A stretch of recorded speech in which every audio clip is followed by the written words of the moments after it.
Oh, hello, good morning, and welcome everybody to another edition of Urfspace Live.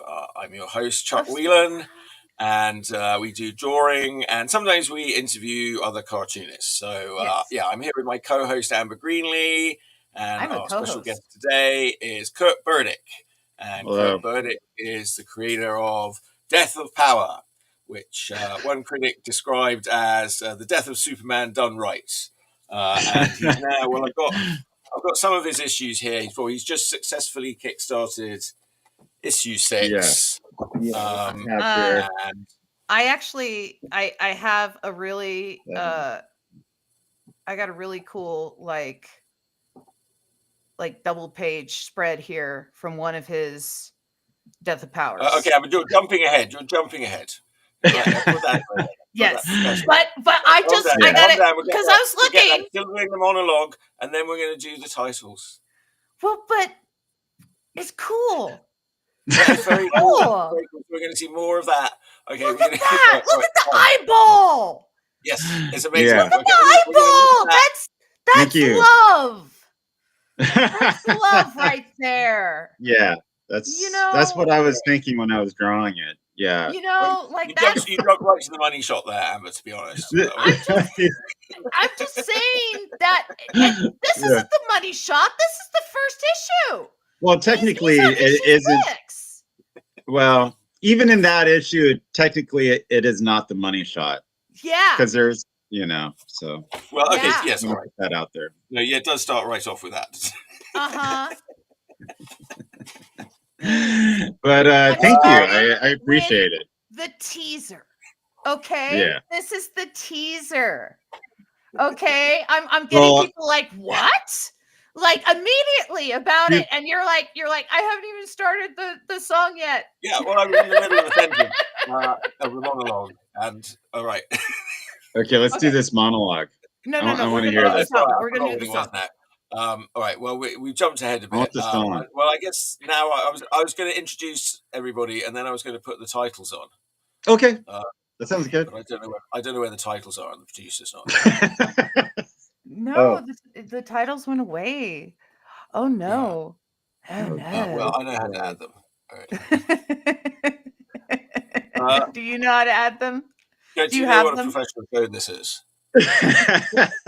I come here. I expect a professional show with salient questions about my oeuvre.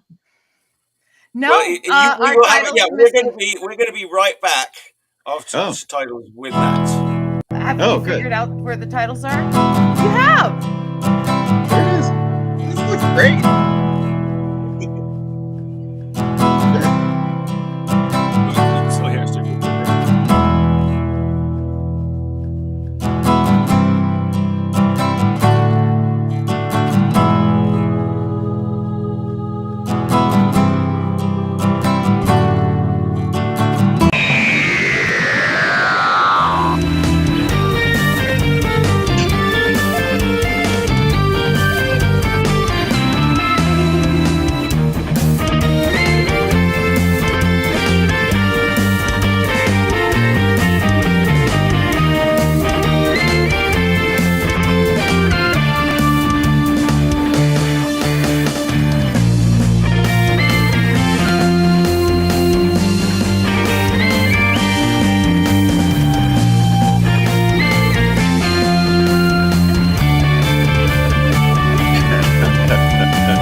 That was amazing.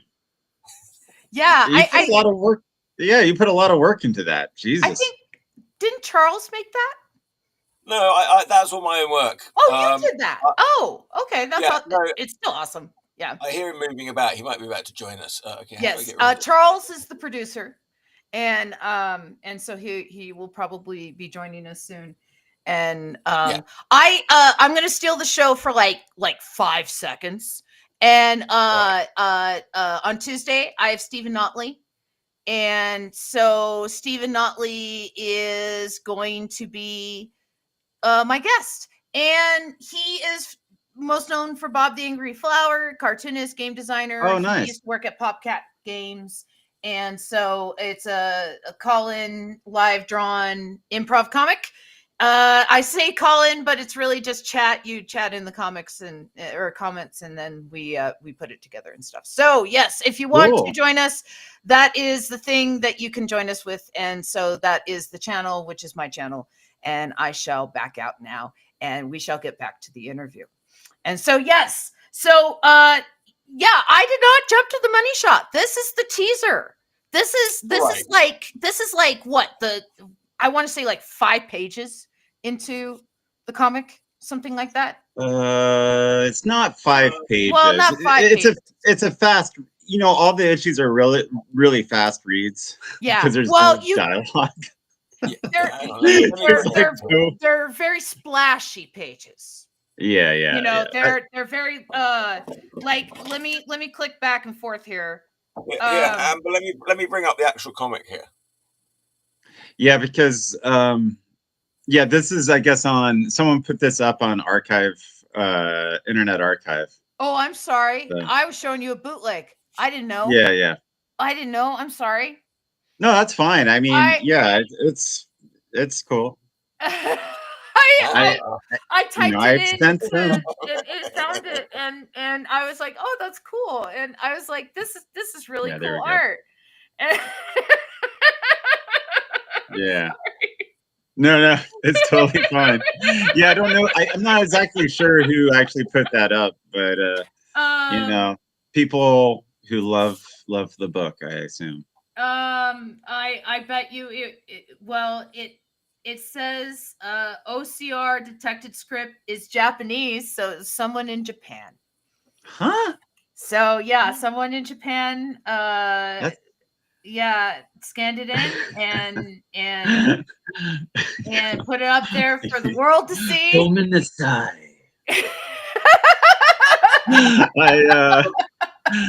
Domo arigato. Thank you, Japan. Yeah, there aren't any reviews of it yet on Archive. Good. They put your name up there, and let's see if I click on your name. If you're curious. What is this? Is there anything else? No, just Death of Power. Okay, yeah, I think Power. Okay, so you're not being ripped off in any other ways. Good. Yeah. Okay. Can we ask him some questions about the comic here? This is funny. We've got some humor in here. Yeah.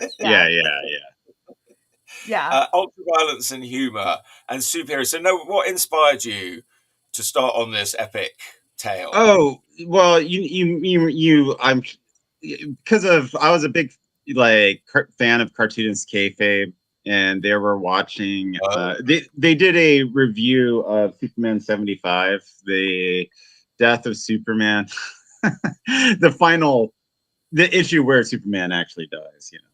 Okay, yes, I don't know much about that. And there's a scene in it where Superman gets stomped into the ground by Doomsday, and then you think he's down for the count, and then he pops up and from the ground, and it's this really funny shot of the fist coming out, and it's it's just the way it looks like he's gonna get fisted, and they made a joke about that. And then Ed Piskor did the shout out to have the kayfabe community do their version of Death of Superman. And I was still on furlough from my job, so I was still unemployed. So I said, "Fuck it, I'm doing it." And then I did it. I mailed it, printed up about 150 copies or something for WonderCon, and then mailed them a copy, and then they did Then they did a review. It's not necessarily, YouTube friendly. There's issues. Yeah. But what I'm trying but to describe here is the current state of our world. yeah, This And is it's commentary. it's philosophy, really, Yes. and trying to okay. make didactic arguments about the nature of power and resource and surplus. Yeah. So you sent this into cartoonist kayfabe. Yeah, I did. And I imagine that they were quite excited about that. They really liked it. It was just a blast. It was like my best cartooning experience ever.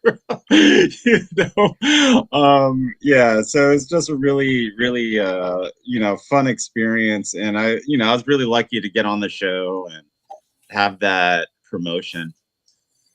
But yeah, that's also one of my favorite pages right there, because also love with the eyeballs popping out, flying. And he's got the smile there in the last panel. It's a little celebratory. He doesn't know he's gonna get smashed yet. It's beautiful juxtaposition between the downfall of our society and the power structure that has smashed it down, and how they don't realize that they're the ones that are creating their own destruction. I see the metaphor. Standing around like very innocently, like Well, and what's funny with that Superman 75, I was going through it, and there is that, like, there's just a crowd. It's I mean, it's just like, it's a kid's comic. It's like a mainstream, young adult comic, but it is silly, like people are just like sitting there like, ooh, oh, like, is that Lewis and Jimmy, I suppose? Yeah. That's my version of Lois Lane and Jimmy Olsen. And all right, it's Louise Lang is her name. Yes. And all right, beat up. And well, I don't know. We're showing everybody the whole story, but this is the first issue.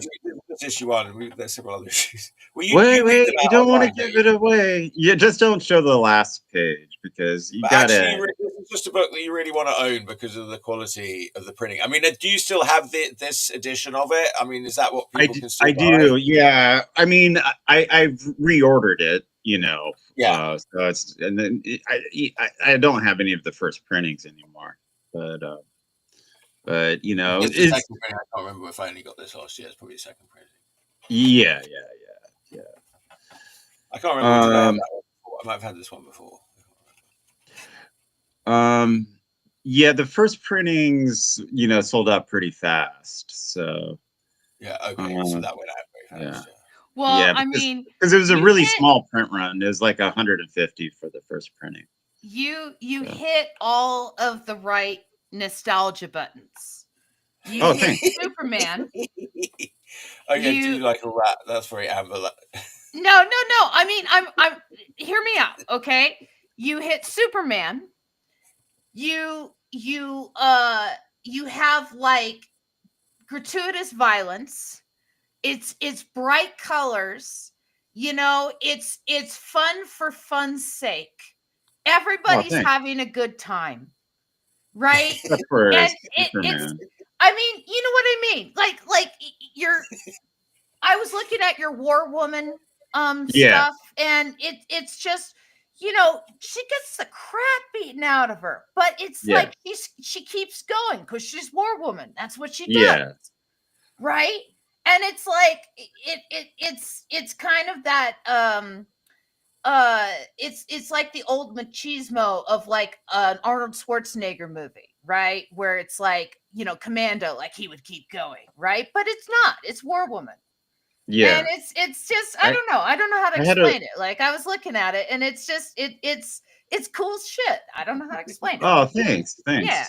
Yeah, I really had a blast, you know, drawing her and like having that character evolve. Yeah, so basically I'm just using like the DC archetypes. I start off with, you know, this is the first issue is the one that's closest to the actual Death of Superman series. Yeah. Like, you know, that where it is a specific satire, more or less, of at least part of Dan Jurgens' Superman 75. But, you know, from there, I just go in a completely different direction of where, like, structurally, how I would design, like, the end of the superhero mythos, or the DC superhero mythos, which is, you know, Patient Zero in this genre, you know. It's interesting. And I mean, I don't have access, like, again, I only read the first 2 issues. I don't have access to what was you know, what was there for the issue 6, but it looks like they are on Apocalypse, the approximation of Apocalypse at the end. Well, yes, I don't know if I want to give it away, but there's a big shift in issue 5. Like there's so in a way, like issues 1 through 5 is like the first arc of the story. Yeah. And by the end of issue 5, it becomes a Jack Kirby Fourth World story. You know, inspired. You know, I'm not directly. You know, it's just inspired by Jack Kirby's Fourth World. Yeah. And dealing with, you know, those tropes, those archetypes of like the dark side and apocalypse and stuff. But yeah, you got to read the book if you want to know how that happens. I know that. I realize that. I'm not denying the Or I guess we could just look at it on the screen. No, I'm just sorry. Look at the whole fucking thing. Oh, I'm sorry. Just look at all the books. I didn't mean to. I'm terrible. Yeah, well, no, I'm just going to show the first book, but I'm just going to show that there are several other books here now. Yeah. 2, 3, 4 I have. Yeah. I wanted to ask you some more questions, really, about. I mean, I can't remember what we talked about last time you were on, but your training, you've got a very developed style. I don't think, you know, when I first saw your work, it made me think of Arthur Ransom, but you know what? I thought Arthur Ransom. I was looking at a lot of Arthur Ransom. What was that? I love his work. I was, you know, I see the influence now that you mention it. Well, can I finish what I can say? That he was doing a sort of rotoscopy kind of style, I thought. And I don't think you're doing any sort of rotoscoping. I mean, you're drawing these from scratch. For Arthur Rackham? Arthur Ransom. Ransom. Did the Maze World. Which one? Arthur Ransom, the artist he did a comic called Maze World, I think. Oh yeah, I know that. Yeah. That one is little. Work, I thought it looked a lot like his, but I've found out since used a really sort of rotoscopy technique almost, and that he was actually quite criticised because he was doing a more Tracy sort of technique with his characters. But you're not doing that at all. I mean, no. So I mean, you're no shade on doing that. That you know, a lot of people. I have for paintings. I have used a projector just to get like the structure down, but you know, and you know, there's been times when I've traced stuff.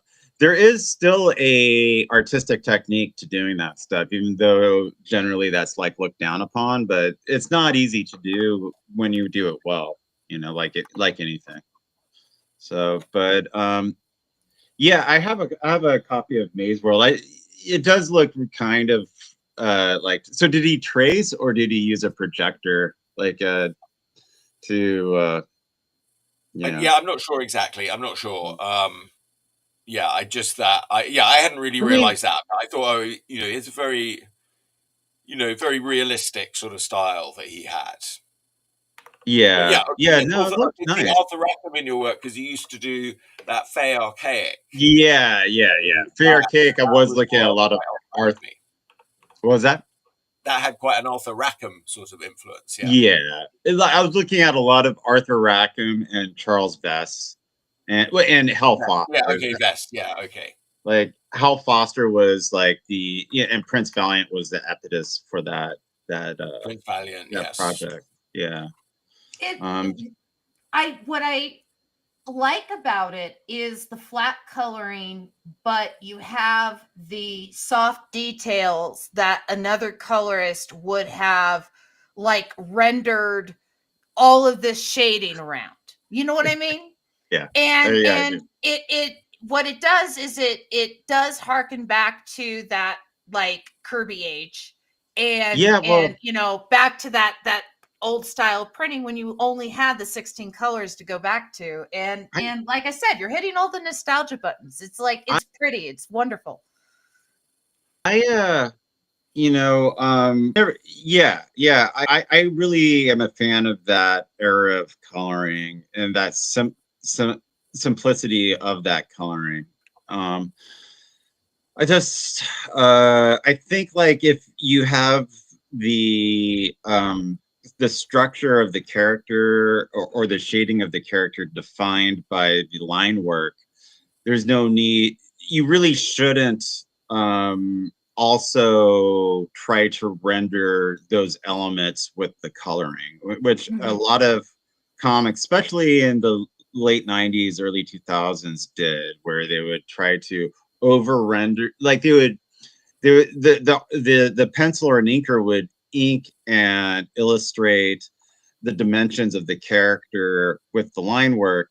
Then the colorists would go in underneath that and render those same definitions with the coloring, thinking it's Mhm. adding something, but it's actually just muddying the visual experience because you have two conflicting elements Mhm. defining the same thing. So like you don't need like gradients and modeling of light patterns underneath a Bernie Wrightson drawing. Like that actually takes away from the drawing, I think.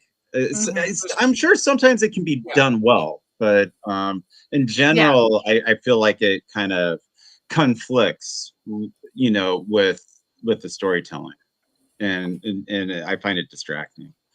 But I was thinking, like, if I actually am able to complete the series, which is going to be 10 issues, and I finish everything, which I'm on track to do, but you never know, especially if the fucking entire if something's going to come up and life is going to fuck me and I'm not going to be able to Mhm. finish it or whatever. Mhm.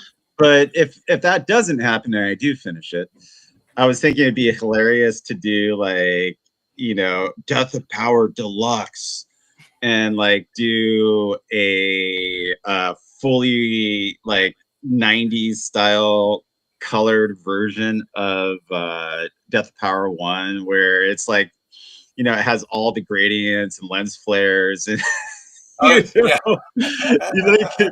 like the oleoptic image coloring. I think that would just be hilarious. You know, oh gosh, I got it. A foil cover. Yeah, like a foil, like holographic cover. That Yeah. Like that would be awesome. like you would walk into a print shop and you would just be like, I want a foil cover with texture. Yeah, Right? yeah, yeah, Like yeah, yeah. let's put a hologram in the middle of that. Oh, Like beautiful, beautiful.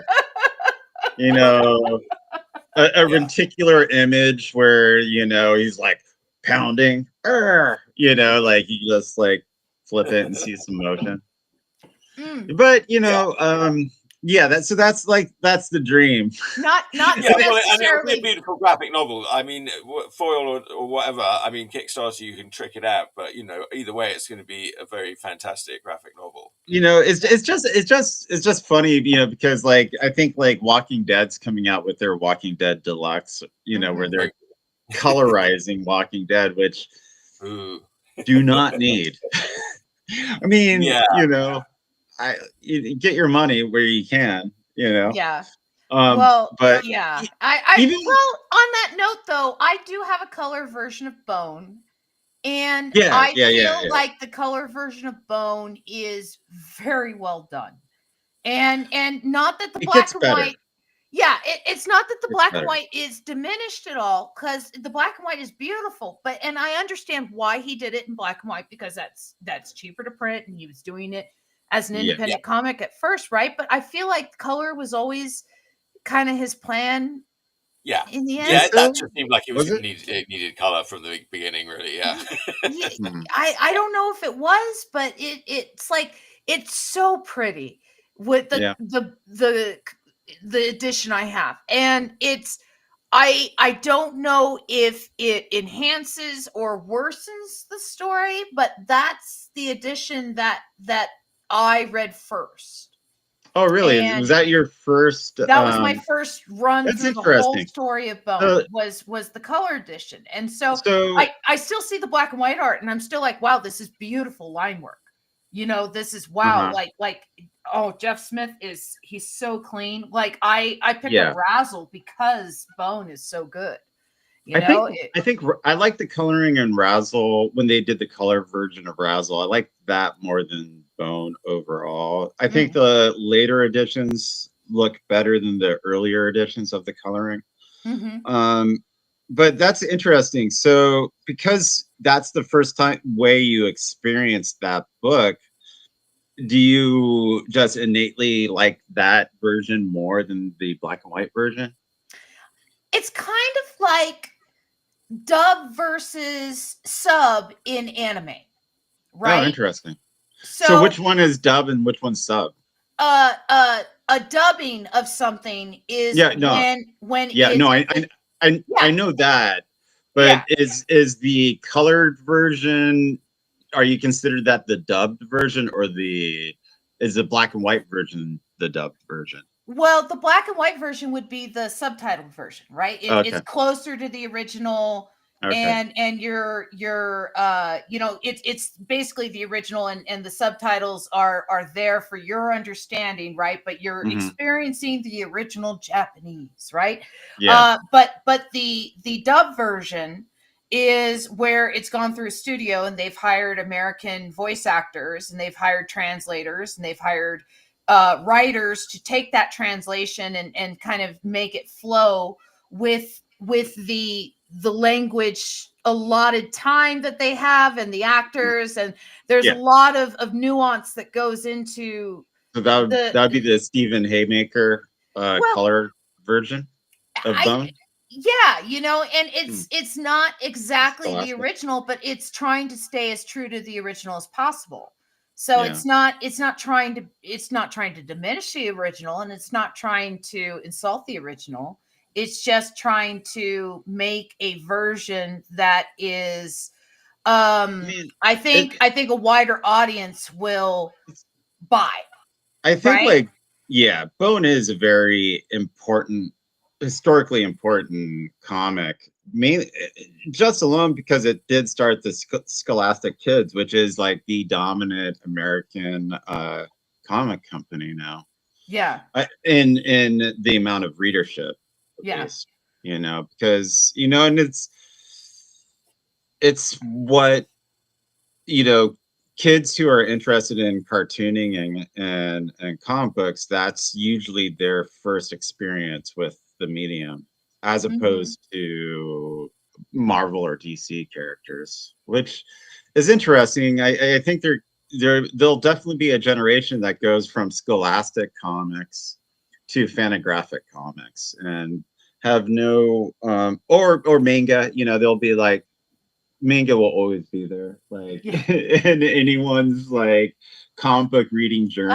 But here's what's interesting is you forget that there was a time when manga wasn't there for the American comic reader. No, yeah, right? that's true. You know, and it was something that was subversive, right? Yeah. And there was a period of time even before I got into into manga, right? Because when I was getting into manga, it was already starting to get translated into English, right? It was already in American malls and stuff, right? But before that, we're talking the 1980s and even 70s and stuff, there were people like Gail Simone going over to Japan and grabbing stacks of Shonen Jump and coming back and going, look at this stuff. Yeah. Supposedly Jeff Darrow was doing the same thing at the time. And Jeff Darrow is just such an interesting artist. You just see so much influence from the international stage in his work, and also just the immense talent that he has. Yeah. But no, I think it was a very exciting time in pop culture in the 80s because of that like kind of international influence that really became mainstream during the 80s, you know, with Mobius, the European artists, and with the Japanese, you know, manga influence was really exciting to see and grow. I'm going to be drawing one of your characters, so I'm opening up my screen again. Oh, cool. Oh yeah, go ahead. Yeah. Anyway, but I'm just drawing away. I don't know. Yeah, normally we're sort of sitting here drawing. Oh, really? I might be doing some drawing. Yeah. We usually sit and draw, and so that's why I was like, we sort of became less of an interviewing show. Yeah, and it became less of an interview show, more about a drawing show. Yeah, so you can draw if you want. I mean, I thought you were doing the Kickstarter. Yeah, but I was just. So I just thought. So I'm not being rude. I'm not like looking, you know, like. Oh no, that's fine. I'm just the way I have. I'm using my laptop. Yeah. Instead of my main computer, so I can't really. Okay. My laptop's sitting on top of my Wacom tablet, so I can't really draw. But that's okay. Let me get my sketchbook. Yay, sketchbook! Let me grab it. I think it's in there. Yeah. Yeah. Show us some stuff. No, my sketchbook's awful. I don't have one of those, like, you know, the artists who like, oh, let's see your sketchbook. And they're like, yeah, okay. It's just like completely like it's glowing. You're like, holy, you're the best artist in the world. There are artists that make sketchbooks just to sell. Right. I think I like that idea. I think that's really interesting. And every page is beautiful. And you can get good money for one of those, I suppose. Yeah, if it's a good one. You know, it's like that. Yeah, there's like that Kim Jong-gi, you know, where he's like printing his sketchbooks, and it has an entire industry, or had, you know. Yeah. But, I mean, R. Crumb sold all his sketchbooks to go and retire off to France. Yeah. No one's. Good riddance. Yeah, that's not going to happen with my sketchbook. Most of my sketchbooks are really. Well, who knows? Yeah, this is. You never know. But yeah, no. Are you saying yours are sort of messy? Mine certainly are. I'll do a few good, nice pieces, but they'll be super scrappy. Plan. I've gotten a bit better lately in my old age. When I die, as part of my will and testament, I want, like, all my friends can pick over my art and whatever they want, right? Anything they don't want, the stuff, so it doesn't end up in a dumpster. It goes into a time capsule. And it like all my sketchbooks, right? All my art, and like they're like print out a copy of all my digital art. So there's like a paper copy, because paper lasts longer than digital copies. And then like slap a date on it, like 300, 500 years or something. And then in 300, 500 years, open it. Yeah, Yeah. that would be pretty Yeah, if cool. it survives, it'll have more value. That's for sure. You know, it'll have an antique value. Well, I think that in that time, people might find this time interesting. You know, it'd be like a time capsule being opened up from the Renaissance. That would be really They'll cool. be like, how Yeah. be so stupid? You mean they'll be like really curious about how people could have been so stupid? They'll be looking at like, oh well, look at all these PFAs and microplastics. Obviously, they're brain damaged. Yeah. You know? Everyone was totally stupid.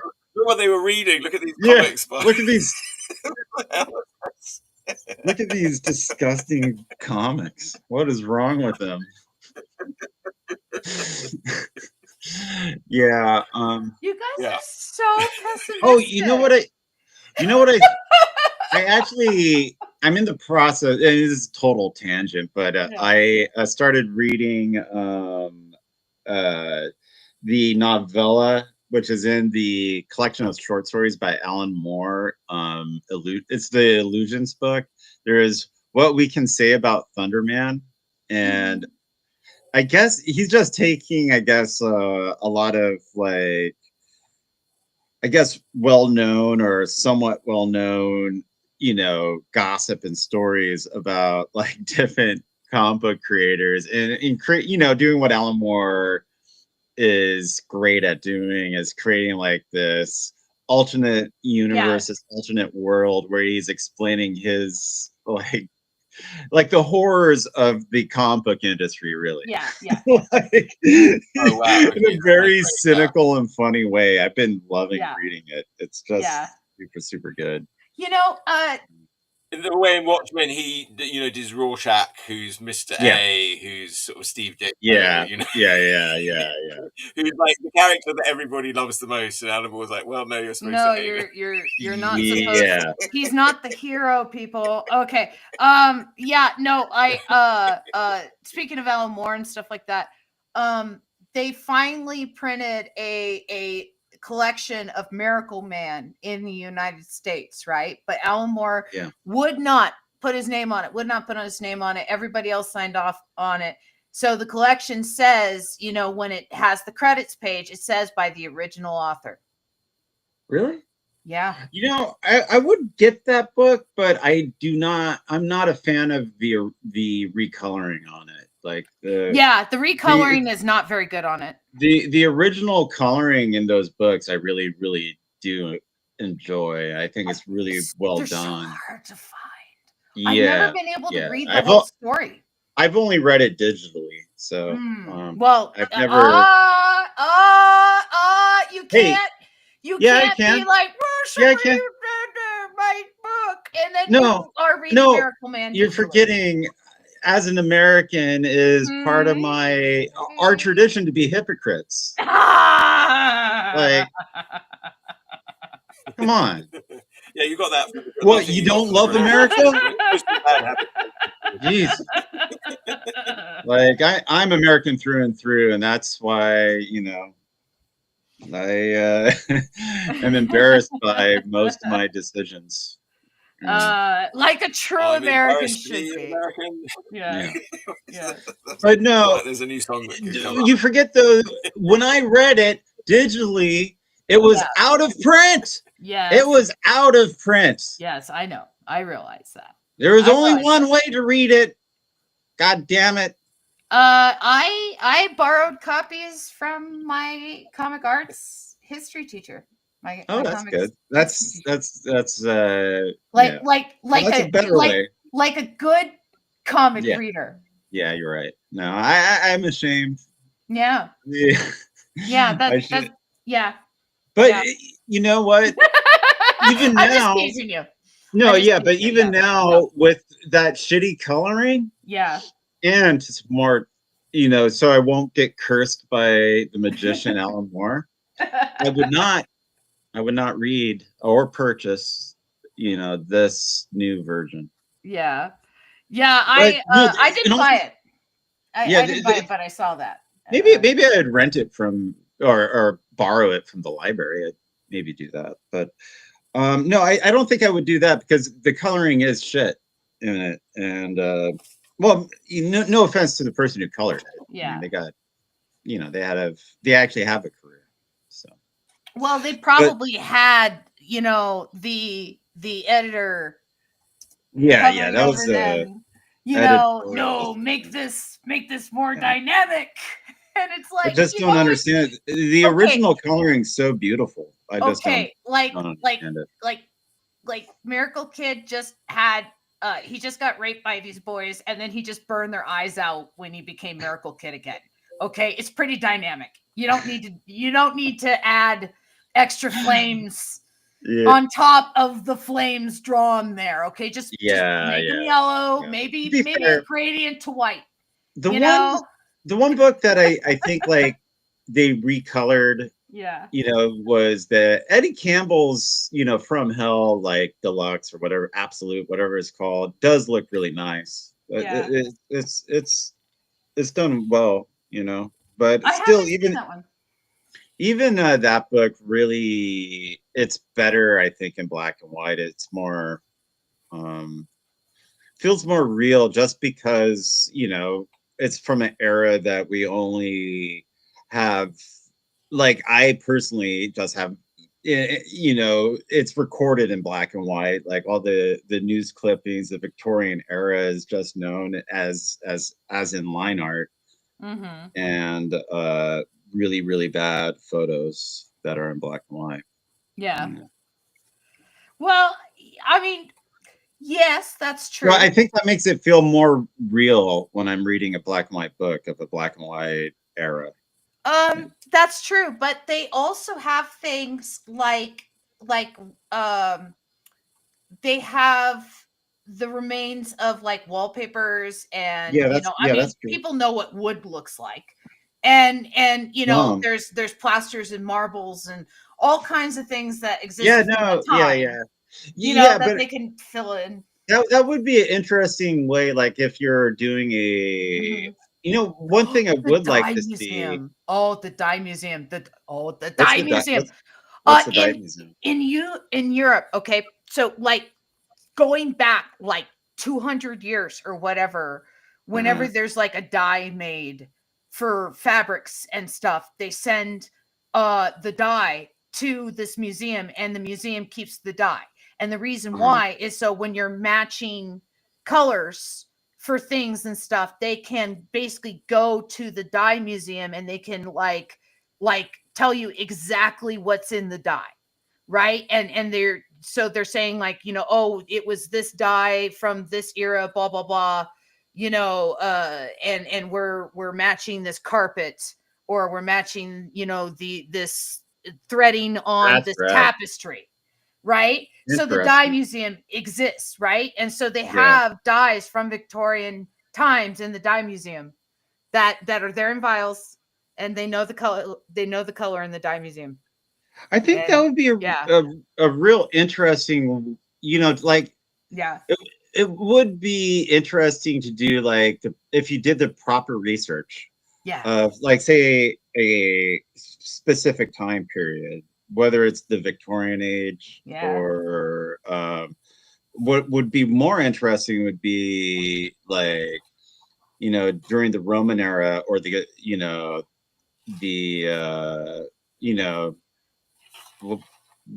what do you call it for the Roman era? The Greeks. I don't know. The Athenian era. I don't know. But you like actually the Bronze Age, my friend. Whatever. You mean the 1970s? No, the Bronze Age. The Bronze Age. Was that after the Silver Age? Wait. No, the Bronze Age. The Bronze Age came after the Stone Age. What? Okay, and that what comics were those? Yeah, the Platinum Age. Yeah, well, okay, they got it. They got the orders weird in the comic ages. Okay. But no. The Bronze Age was ancient Greece. But it also is it's marked by basically ancient Egypt and its extension. Which is like, whoa, right? And a lot of different empires existed when Egypt existed. Egypt survived the attack of the Sea Peoples, while many of these Right. empires collapsed. And so Egypt survived into the Roman age. And Yeah. so that's why Egypt's so like awesome. Like when Cleopatra was dealing with the Romans, right? When Cleopatra's like being Cleopatra, and everyone, you know, only remembers her for her beauty and not the fact that she spoke 5 languages and like had like, you know, 50 years of peace under her rule and stuff. Yeah. She went around in carpets. she created Egyptology. Okay, because the pyramids were already thousands of years old, and she went, "Hey, we should study these things and learn about them." And so she told, Yeah, they were already 3,000 yeah, years she old, yeah. basically had scholars go in and study the pyramids and like write stuff down of and like do rubbings and stuff that still exists to this day. Right? That's rad. That's Yeah. pretty cool. Yeah, and that was under Cleopatra's order. Was the beginning of the Egyptology of the study of ancient Egypt. Was in ancient Egypt. All right, so she invented that. Yeah, it's awesome. Yeah. It's just, I'm sorry, but everybody, like, you know, they discount how cool like the ancient world is, and it is really cool. It is pretty fascinating and complex and inspiring, you know, because with what they were able to accomplish with such limited resources. Of course, a lot of tragedy there too, but definitely it would be, and slaves. You know, yeah, they had slaves. They had slaves. They helped them accomplish. Yeah, they had slaves, and but here's you the know, thing: they had time. All right, those aqueducts that the Romans built that stretched for hundreds of miles. Okay, yeah, it took them hundreds of years to build them. Yeah. Right? People forget that these were like projects that like multiple leaders of Rome had to keep agreeing to put money towards and convince the people of their lands and stuff to keep paying taxes to for like 150 years until water finally flowed to this place. Like, and they did that all over pretty impressive. And and then when you combine that with like the similar advancements in the New World, like completely separate in a completely different environment, it really it's really fascinating to just look at that human drive. For discovery. But what I was saying earlier, like it would be interesting, you know, if you did do the proper research. And what I would like to see is like, you know, some type of book about antiquity, but done with that research. So we can, you know, because a lot of the Roman and Greek temples were painted, you know, and, you know, so they were colorful. They weren't just white plaster. And seeing that representation in a comic would be really, really interesting. It'd be a, you know, like doing a historical fiction of that era would be really interesting, you know.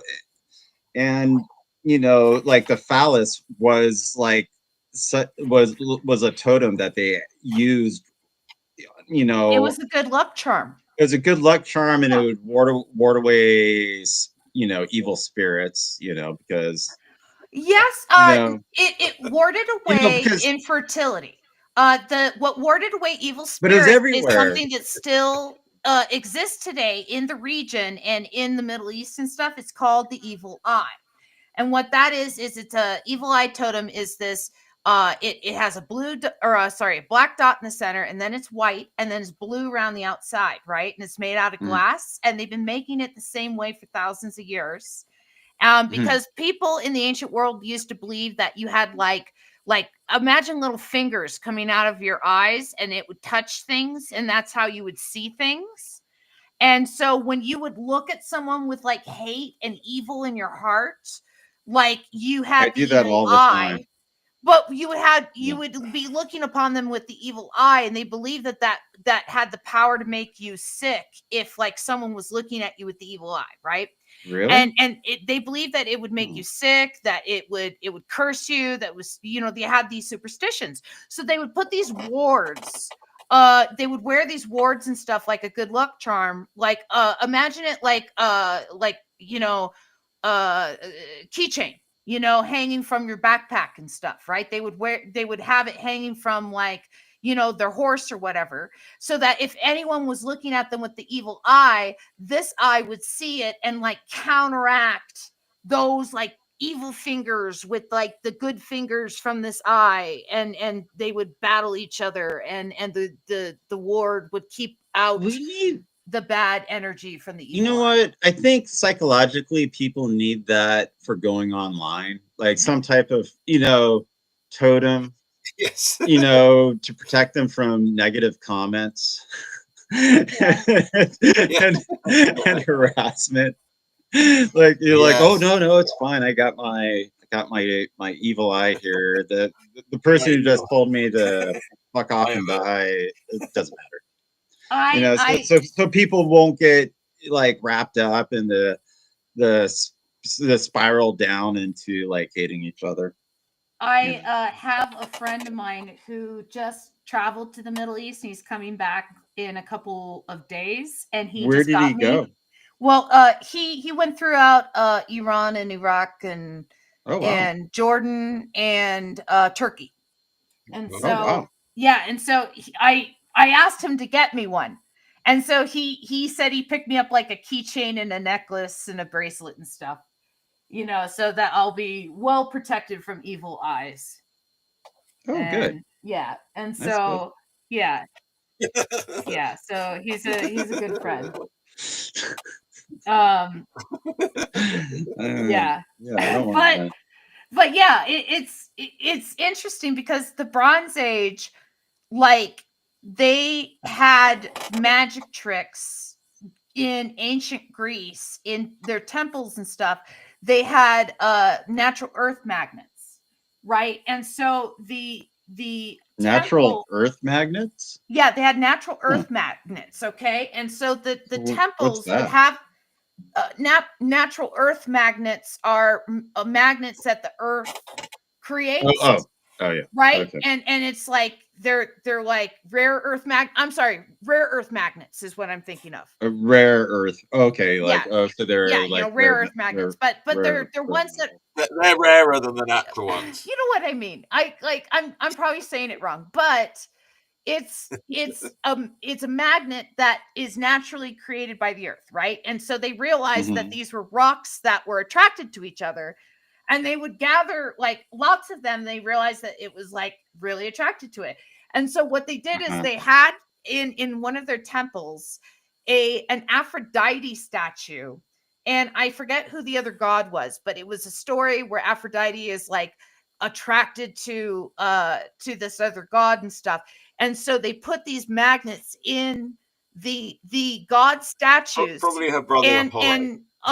and so they would bring the statue slightly close, and then she would be attracted over to him because the magnets would be attracted over, and it blew the minds of the people who were watching this in the temple, and they would give their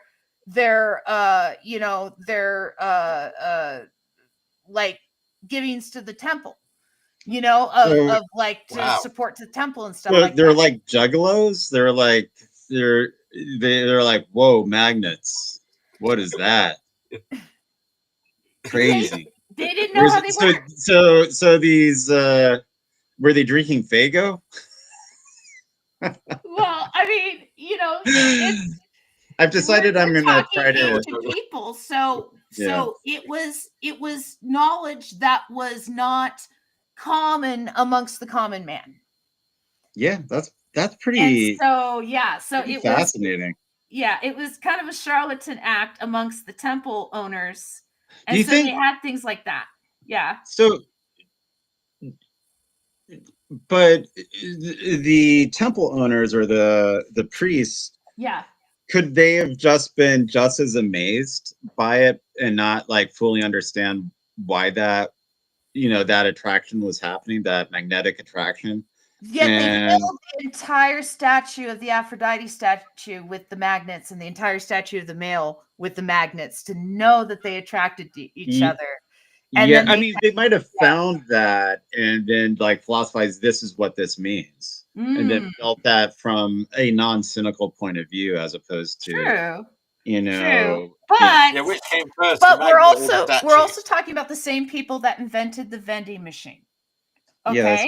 They invented the vending machine. The same guy that invented this statues, the two statues coming together, invented the vending machine, where you put in a Greek coin, and the weight of the coin would release holy water, and it would divvy out a certain amount of holy water so that you could wash your hands before you entered the temple, so that you had clean hands when you entered the temple.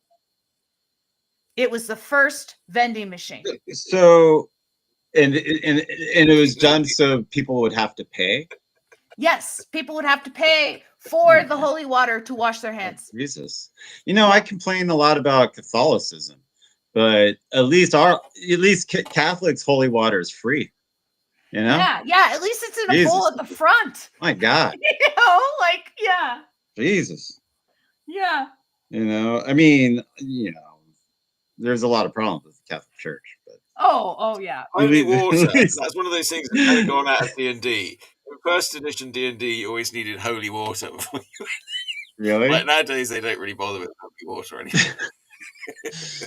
That's awesome. I guess they don't need as much holy water in D&D. It's got to work. I was actually thinking about like all the satanic panic around D&D. It was so great. It was such a cool time to be a kid. And play D&D. It's like, oh wow, I could get that book and that demon will show up. That's great. That's great. So I'm gonna buy it because of the I'm gonna get the monster manual. Mom, I want the monster manual. You wanted the monster manual. Yeah. But your mom, if she got you the monster manual, didn't give in to the satanic panic. Well, she didn't know. My mom wouldn't have cared. It's like, but yeah. You became a comic artist. She either loved you very much or she was terrible. It's one of those. It's one of the two. One of those. No one in the middle. I'll let you decide. Yeah. I'll let you guys figure that out. Great mom. Yeah. But anyways. Two kinds of artists. I'm drawing your villain here. Your Lex Luthor guy. Oh yeah. Yeah. Yeah, his name's Lud Lester. Oh, Lud Lester. Yeah. My grandmother dated this guy called Lud. And I always thought that was name. Yeah, how the fuck do you? Lud. That's just a tough name to live with. But maybe not during the 40s and 50s. Maybe that was just like, that's what people are named. But people didn't know. Everything was more of a surprise there. Once you went out of your village, then like anything goes, really. What was that? Back then, everything was more of a surprise. Once you went out of your village, then anything goes. In our village, we're all called, whatever, Johansson. Yeah. Johansson? You go somewhere else, what people are called Smith. Yeah, there are a lot of weird names. Do you think like people in like 5 years are going to be asking like AI to come up with names for their kids? Like, well, I think they're already doing that. They're going to put in like, okay, this is my family tree from the Mayflower. Yeah. These are all the names. What is the proper name for they've already determined that Yeah. using AI like stifles brain activity, and like people reach for words that would normally be in their brain because AI finds them for them. So they've like stopped finding them. I've noticed that happening just with, getting used to like looking up things on Google or, whatever your browser, like, oh, what's that character from that show? I got into that thing of like pulling out my phone and going like, oh, it's that guy. Yeah. And then my memory, my verbal retention is just awful. Like I can barely communicate really anymore. Which for some, that's a great thing. Yeah. Depending on who I'm talking to. Yeah, the fleshy parts of us are just going to become vestigial, and the digital part will just take over. Yeah, I kind of have a theory, like with aliens. The aliens are coming down, and a lot of the, they all have like hydrocephalus heads. They all have these big heads. Hydrocephalus, yeah. And we think that's because their brain is large, but I don't think that's the case. I think it's just filled with, I think the brain, there is just, a deformity, really. And like yeah. And I think they're incredible. I think if there are biological entities visiting this planet, I think they're incredibly stupid. And their technology is just, doing the thinking for them. And so like that Star Trek episode, we are smart. Yeah, they're like that. Because most encounters with aliens, they're not clothed. And I think like they're just walking around, and I don't think they have some thin biomechanical nano cloth on their skin. I think they're just naked because they don't know how to clothe themselves, and they have like this advanced AI that's just doing whatever they want. They're like, go planet, go planet. Put probe there. Put probe there. No. I think they're dumb. I think they're really stupid. I think aliens, if they exist, are not smart. Did you ever read Alan Moore's DR and Quinch? Oh, I did. Which he did. I haven't read it, but with like Alan Davis doing the art. It was like in 2000 AD. It was sort of short stories. I don't know if there was some slightly longer ones, but none of them were very long. But they were like these sort of I don't know, sort of reprobate teenage aliens. aliens. Some of the 2080s ones that weren't written by Alan Moore, like later on. But, yeah, they were never the same. Yeah, it was never quite the same. Yeah, but I never read that must have been a nice team, like with Alan Davis and that was very fine work. Man, that must have been awesome. Really that, yeah. I'm drawing more of a cartoony heart because that fits my aesthetic of my art style. Oh, that's nice inking.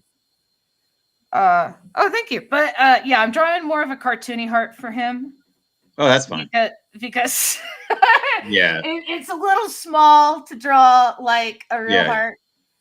Yeah, and so here, let me. What are you? Are you in Clip Studio or Photoshop? Oh, I'm in Clip Studio. Okay, how do you like Clip Studio? I like it.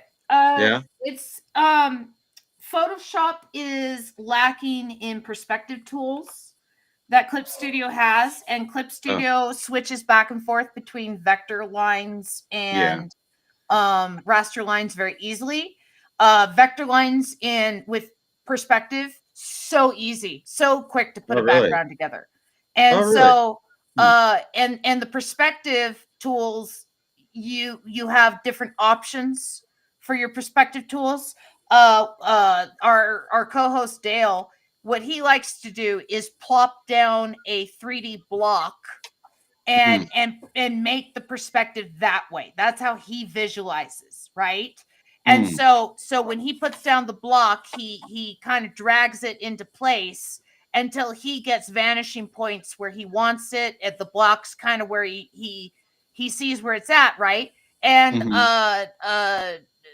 Clip Studio has the option of like, if you remember Poser, it has the option of like Poser figures. Yeah. I remember that. Like, yeah, that you can like drag in and stuff, you know, if you're having trouble with a pose.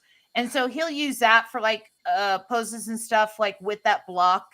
I know that Spike, who is with Iron Circus, does the same thing. And Spike, yeah. Spike Chapman. I've rarely seen, though. I think the only Iron Circus comic I've seen was Lackadaisy Cats, because they printed that, right? They printed that, and then they also made the cartoon for it. Wasn't that great? Yeah, it was fantastic. I mean, the whole Lackadaisy project, seeing it evolve over time and grow, has been super inspiring. I mean, and it's still, even though it's so phenomenally successful, it's still pretty underground. Like, but it's, I guess that's more of the nature of the media landscape right now, where everything is really segmented and walled off. It's very hard to grow. Now, there's no centralization with marketing anymore. Well, I mean, well, that's one of the things we gave up. With that, you know. I mean, that's, you know, and you know, I have noticed that it really does seem like, at least with the meta products, the disgusting meta products that we're all forced to use. No offense if you're a fan, like, but no, maybe a little offense. I'm very little on Facebook these days, to be honest. I've given up on Facebook. I you know, don't even go on there, but I go on, you know, Instagram's still pretty important. But with Instagram, you do need a marketing budget if you want more, even if you want all of the people that follow you to see your shit now. Like, you have to fucking pay them. It's fucking disgusting. I'm trying to figure out a way to get around that, because I'm not going to be paying them. I don't. Yeah, exactly. I mean, it's like corporations. They've got the money to promote stuff and get it out and do that whole marketing machine. And then individual, what can you do? I mean, maybe the algorithms will solve it. You know, maybe the algorithms will say, "Well, this is actually quality stuff." Well, I don't think there's any until they do. There's no incentive for these companies to think like that or design an algorithm to be like that. Does anybody remember in 1984 the fact that all the music and art was put out by a machine with no human interaction? No, I don't remember that part in that book. Oh yeah, you're right. Yeah. Well, unfortunately, we have a lot of people in the tech industry that read 1984 and thought, like, wow, this is the world we could live in. Yeah. This is so exciting. You know, there's this meme that's been online for a while about the Torment Nexus. You know, I don't know about the Torment Nexus. Oh man, it's basically, someone had a tweet like, I don't know, 7 years ago or so, that science fiction authors will be like, this is why you don't build a Torment Nexus in the Don't Build a Torment Nexus series of books printed by No Torment Nexus Publishing, right? Right. And Tech Bros will be like, Torment Nexus 2000 coming out next month, right? Yeah. And so occasionally you'll hear the Torment Nexus It's so pop true. up, and people will be like, "Oh, this is Torment Nexus territory," you know, like It's Neuralink, really true. right? Neuralink Neuralink. is Torment Nexus territory, Yeah, right? Where yeah. more monkeys have died. Like, excuse me, no, I take that back. Every monkey has died. Yeah. That has had the Neuralink installed in its brain. Yeah. Every monkey, right? Those poor monkeys.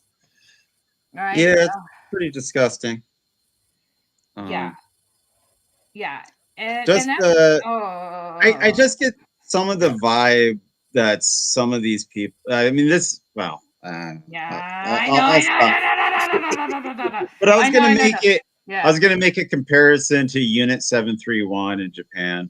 Yeah. And some people in the tech industry are like, oh man, they were able to just do such interesting research. Yeah. I wish we could. Weren't they the ones that like drowned people and then they're like, it takes 7 minutes to drown? They also, they did amazingly horrific. I mean, it's it's the worst of humanity, you know.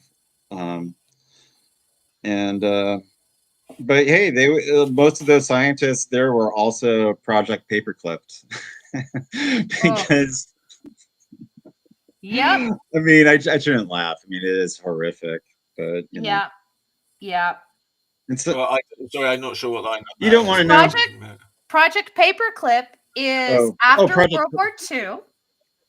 Some war criminals were like brought back for their basically war criminals from the Nazis and in Japan and stuff like that. And also Japan. And Italy. You know, and Russia, that were very smart war criminals, very, very useful war criminals.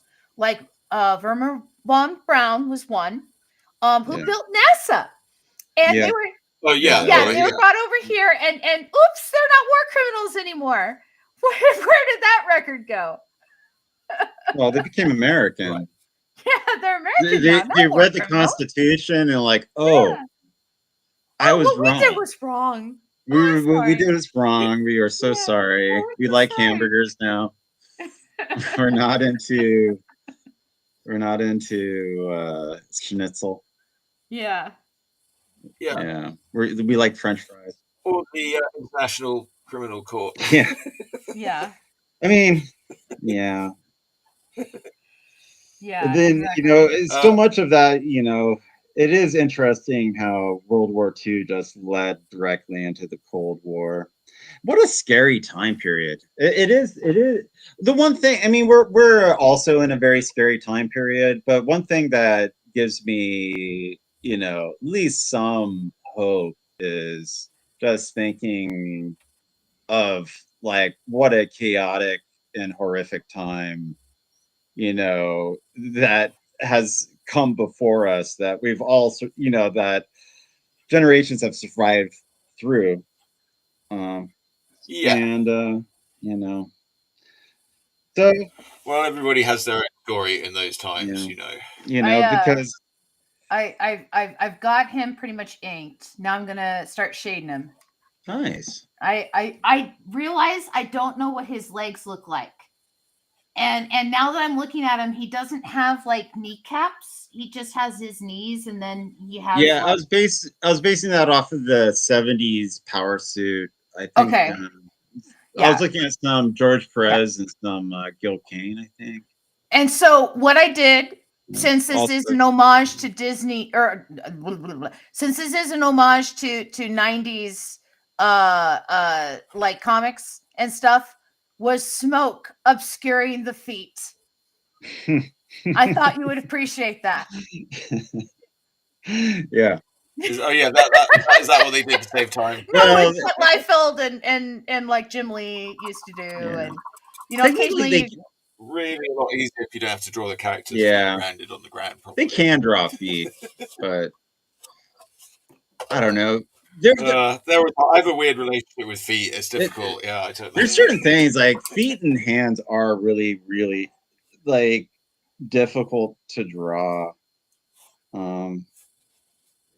But right now, like in the current issue I'm working on, I'm drawing a lot of for Death Power 7. There's a lot of spaceships and robots that I'm like mechs and stuff that I'm drawing. That's a really big challenge for me.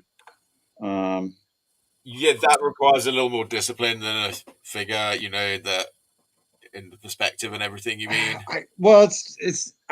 I'm more comfortable with organic shape, like organic elements than mechanical elements. You know, because I think you have to do more like industrial design style drawing. Yeah. And that's like something I've always really was kind of a weak spot that I've always wanted to improve on. So this is definitely giving me that opportunity. And yeah. Yes, giving you an opportunity to grow. Yeah. Yeah, but it is a challenge, you know. So and Yeah. you know, one of the cool things with doing like a bootleg is that I'm not as emotionally invested in it, which I think actually has made the art better because I just let the art be. So if something's not 100% correct, like if I have like the perspective off or the character design is a little wobbly, like the character shifts a little bit like through the issue, or I forget to put a fucking button. Yeah.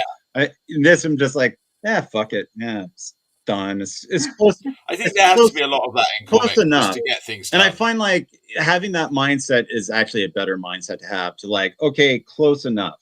You know, it doesn't have to be perfect. It just has to be passable. So I know that sounds weird, but with Fey Archaic, I had the opposite thing of where, like, you know, it was almost like proofreading the illustrations in the sense like, oh shit, I forgot to put, you know, that latch on that box and on the back of the frog, and I would have to go back and redraw it, and you know, it was like, oh, I forgot that little, you know, wart that's on that section of that character. I have to go in and, you know, put it in, and it was maddening, and also I think honestly maybe on a subconscious level people do pick up on that, and you can create a atmosphere with like putting in that level of detail. But in general, we talked about this a lot early on in the show, you know, and like, you know, the amount of effort that you know, when I was first doing the show with Chris, you know, the amount of effort you put in to go that extra mile, because we'd both been quite far down doing very sort of detailed, intricate kind of work with music, and me with the search finds and stuff. And, you know, but you can go back and but it's sort of diminishing returns. And then it is becomes diminishing like returns. That's a good way of thinking about it. Yeah. Because most people, while reading a comic, are going to be spending, you know, in general, like they're usually not going to be spending that long on the panel. Like looking at it. They're going to, and even though that is a very short period that they're looking at the panel, there is a lot of persons taking in and experiencing, but but you know, it is that thing of like, you have to weigh the, you know, the benefits versus the work, like how much, you know, the cost benefit analysis, you know, and it's like, okay, I spent an extra week redrawing and correcting all these errors that nobody fucking noticed or cared about. Like, oh yeah, but maybe it's worth it. Maybe it's worth it. I don't know. It's hard to say, like that extra polish, but then sometimes you're not making it better. You're sort of like, you're fixing that, but then you've lost some of the looseness. And so you've got to, at some point you can't improve it, and you've got to realize it's similar to like looking at, like, sometimes it's the mistakes or the inadequacies that make it good, you know. Yeah, exactly. Make it, you know, or somebody else looking at it is like, oh, how did they do that? Like, so, you know, on that note about, you know, trying to get it perfect and everything, I saw an interview with Todd McFarlane where he was talking about doing the first issue of Spawn. And he just drew Spawn. You know, he was they made deadlines for themselves. They drew Spawn and stuff. And you know, then he drew like another 4 issues. And he received his first fan letter around issue 5 or so for Spawn, and he was super excited because it was his first fan letter for Spawn, and this was, you know, his creation, and oh boy. And the fan letter was like, how come in panel 2 on page blah blah blah he's got 4 spikes on his hand, and in panel blah blah blah on this he's got 2 spikes on his hand, right? And so his answer to the guy was, the costume's alive, it changes all the time, right? And so he didn't have to think about technically, you know what? Technically, that is true. Yeah, but so I mean, but that's what that was his answer. Yeah, that's where that came from. Was the costumes alive? Right. So he didn't have to worry about it, and you know, he could just worry about drawing Spawn comics. Yeah. You know, and rather than have to be nitty gritty like what you're saying, you know. So then that way, if it's 4 spikes on one hand in this panel and 2 spikes in another panel, he doesn't have to worry about it. Costumes alive. Yeah. That works. Yeah. I just thought that was his solution. Spawn's interesting. I mean, I remember like when it came out, I was definitely one of those people who are like, oh, this is just Faust. This is like a milquetoast version of Faust, and I don't know if there's a Tim Vigil comic called Faust. Yeah, that's Faust. I don't know that one. Yeah, like the old play. Yeah, Faust. It's. You're saying words I don't understand. Oh, Faust. Oh, Faust. Yeah. Faust. Okay, like Faust, like the bargain of Faust or whatever. Yeah. All right. Okay, I don't know Faust. Yeah. Okay.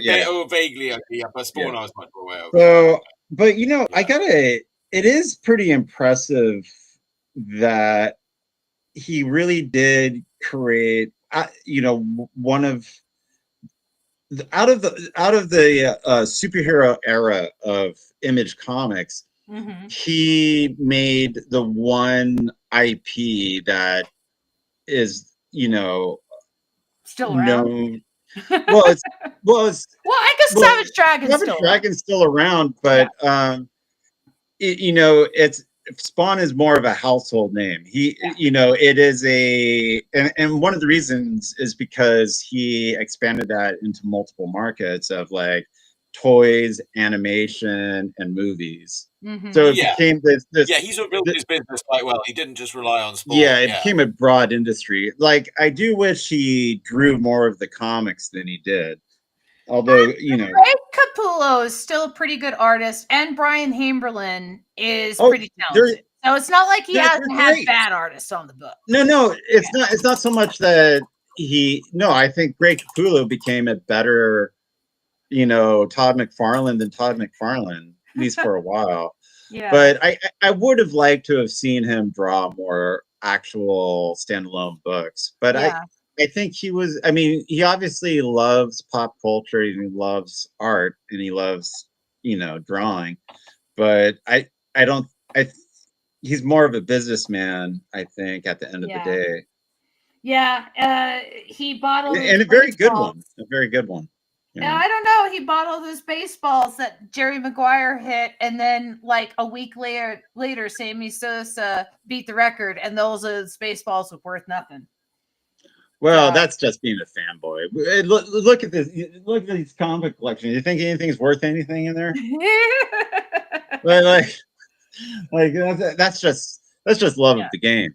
Yeah, I suppose. You know, that wasn't a business decision. I don't think on his. Yeah, you're saying he's just a baseball fan. He just wants to support baseball. He's otaku for sports. I think. Well, you know how he got into comics. He made everybody else's balls. Well, you know what? How he got into comics, right? This is from the book "Writers on Comics Screenwriting," which I have. Gosh, I have like both books of that version. Tom Salisbury out of Titan Comics. Anyway, he talked about basically he was going to go into the minors, right? Yeah. He was. I remember hearing that. Yeah, he was in high school. He had basically a minor league contract that was signed. He was going to do it, and then he tore his ACL in and he was laid up. And as he's in the hospital and he's laid up and it's after surgery, he was just kind of drawing comics to himself, and was like, what the hell am I going to do with myself? I can't play baseball. And, was like, well, I can draw. I guess I'm going to draw. And so he just kept practicing his drawing until he got better. That's amazing. And, it's like, it is pretty amazing. Such a dedicated person to whatever he wants to do. He's a motivated person, and that's inspiring. Yeah. No, what they did, the creation of Image Comics was like a net benefit to the comic industry, even though like at the time I wasn't a big fan of those books, but it was a net positive. Well, the big motivator behind Image Comics was a business decision, because Marvel made millions off of X-Men #1. And this is how much did Jim Lee get from that? He got like I think it was like a $10,000 that was like his Christmas bonus or something, like, thanks for making us millions. And he was bitching, he was complaining to his fellow artists about how it wasn't fair. And his fellow artists and him all made the decision that it wasn't fair, and they were going to make a company that was more fair. That was, that would basically the creators own what they made. And so that's why Image has that model where it's like, okay, you create it and then you come to us and we'll handle the publishing. And you handle the creation aspect of it. But they also have, requirements of like, you got to kind of already have an audience when you go to them, and things like that, because they have to, have a return on their investment, because they are a company. Yeah. I've heard they have there's different tiers of contracts that they have, but I don't, I really shouldn't speak to it because I don't really know. Yeah. But obviously you're getting a different contract if you're a Grant Morrison or whoever the new hot writer artist. Right, if your name is going to sell books, then you can, the publishers will fall all over. Yeah, if you're Jeff Lemire, you're going to get a different contract than if you're me. Like, I'm going to have to be probably paying for at least a portion of the publishing, I think. Oftentimes what the contract reads as is that there is a publishing cost, and that once that publishing cost has been met and covered, then you start accruing your percentage.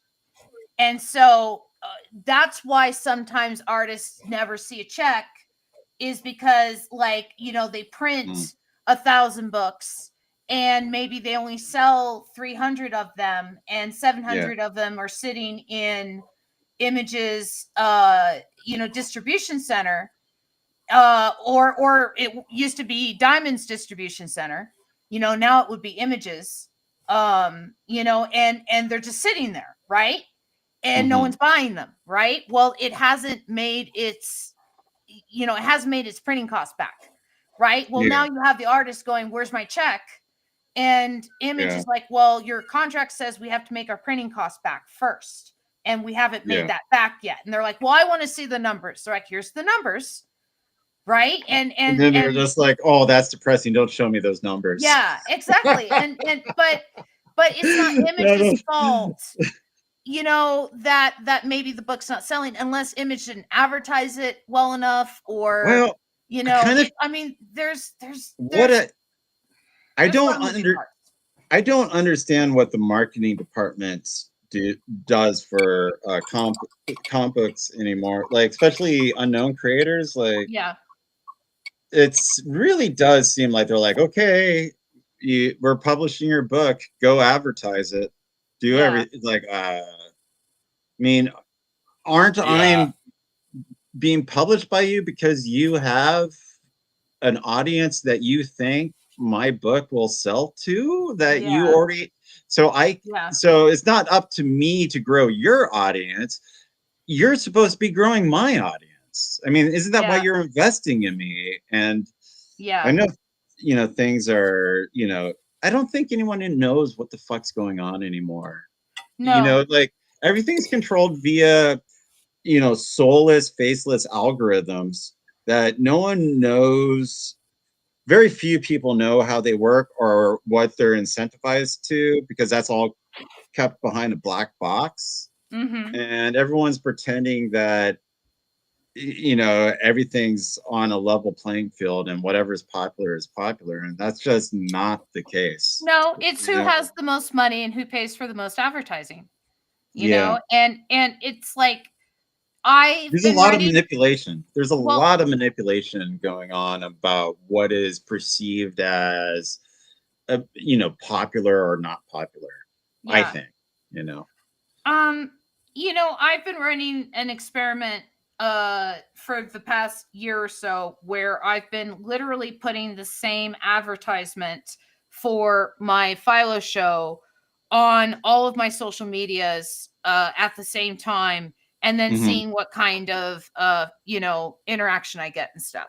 yeah. And I've been tracking it, how many views, how many shares, who Uh-huh. commented, names of commenters and everything. And then I also have some plugins for my Chrome that let me see like actual views and like how many like accounts scrolled past it and stuff. Yeah. And it's really fascinating to see who actually says what they're going to do and who is not going to, who's not doing it. Huh. you know Interesting. yeah, have you heard of Kara? No. So, The yeah, the social media app. yeah, Yeah. so Kara is an honest dog. When hmm they say that they've shared you with all your followers, they've shared you with all your followers.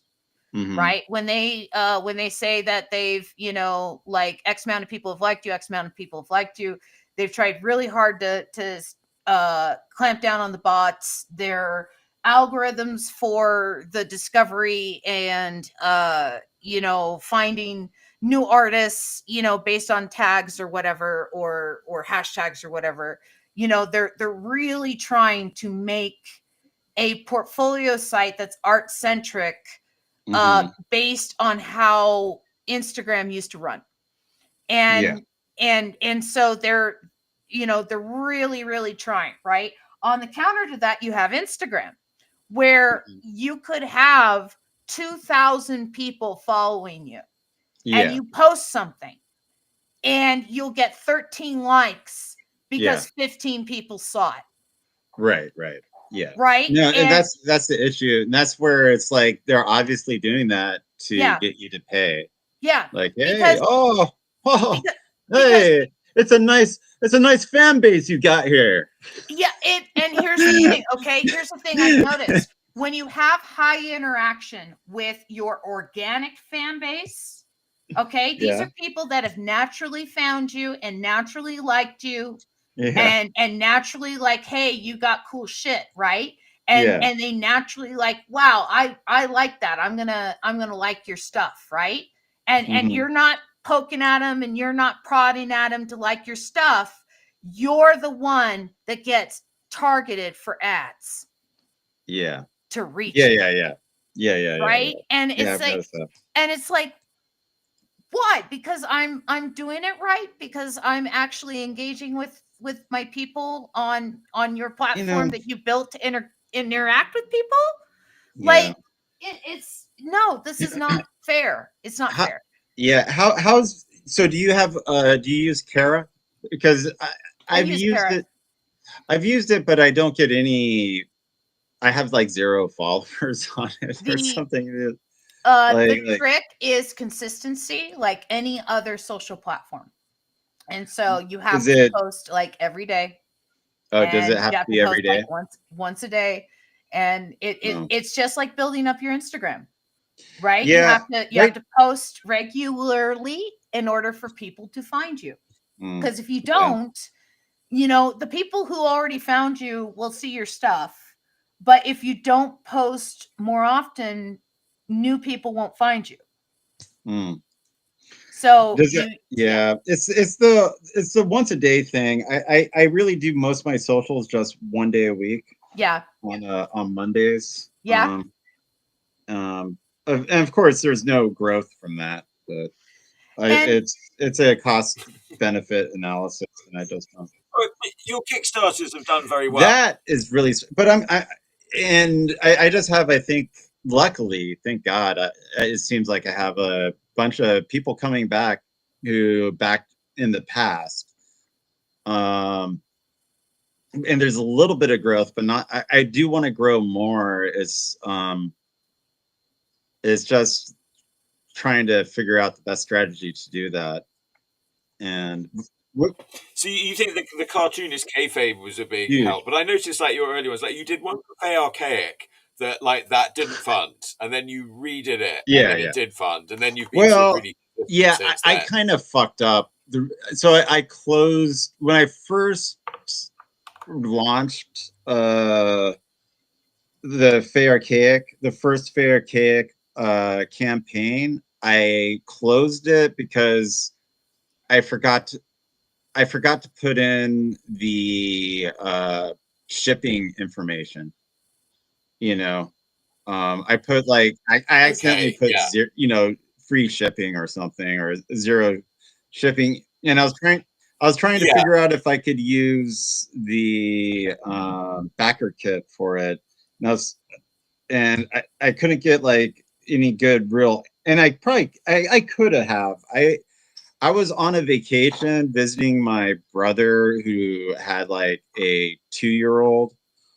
So, and it's causing a lot of stress. So I just decided to just close the, you know, yeah, because that needed to be the focus of hanging out with this blob of child mass. yeah, yes, the Then next generation. yeah, then like worrying about my Kickstarter. So I just and trying to figure that out. And Backer Kick wasn't getting back to me. So about my yeah. And you were asking for quite a big amount for yeah, your first I really Kickstarter. kind of screwed up, because I had like really no, I still have a relatively small fan base, but at that point I I barely had anything, and I thought I was asking for something reasonable, but I just didn't have the fan base to ask Yeah, for that amount. It was really that that was really a yeah, stressful experience, you know, because I barely made it, uh, but luckily I did, and yeah, you know, and I was really happy with how yeah, the book came out.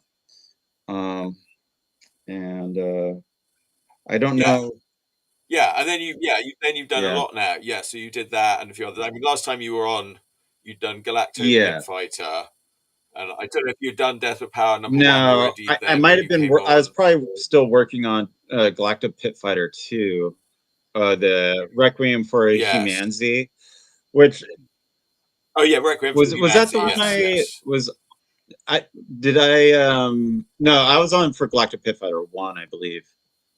On Yeah. Yeah, maybe. Yeah, There's a lot of yeah, rewrites for Humanity and like editing it down and focusing it. Um but I really like this more modern approach that I'm doing. Like because with the Galactic Pit Fighter books and also Fey Archaic, I was trying to do like a fully rendered, like kind of modern comic, and that just takes so much work to do all those steps Yourself. by All by yourself. yourself. Yeah. Yeah. I mean, it's great to learn, to learn the process, but but you have to like streamline, uh, in general to make comics, anyways. But especially if you're doing it by yourself, you know, um, because it's just a lot of work. It's a lot of mind numbing, obsessive work. I describe it as a lot of lonely hours in front of an art table. Yeah. Do you like listen to I something when you're do. drawing? I listen to podcasts, and sometimes I listen to audiobooks. I've kind of gotten out of listening to audiobooks, but I should get back into that. That's Yeah, I sort of go in and out of them for a bit. I keep an Audible subscription though, but then I'll just order if my credits pile up, I'll just order some silly comedy things. I really like podcasts. Like my go-to is Last Podcast on the Left. Like that's like my probably my favorite podcast. I was big. Oh, I'm Okay. sorry. Go ahead. Oh, I was also really big into Harmontown, but that died out, because Dan Harmon was rich enough to not do podcasts anymore, I assume, or they just decided not. I guess so. It's like, well, I don't know. I think any show has a sort of lifespan. I mean, some shows can go on forever, like Doctor Who, but even then they have to take a break. But Doctor Who has that caveat of like, oh, he evolved into his new form, so it's really Doctor Who's got lots of clever little get arounds to. It is a pretty brilliant narrative device, I gotta say. It's pretty because the actor was it was quite because the actor was going to die, or he either died or was going to die, and they're like. Yeah, he was getting pretty old. He was forgetting his lines. What was his name? The first Doctor. William Hartnell. William Hartnell.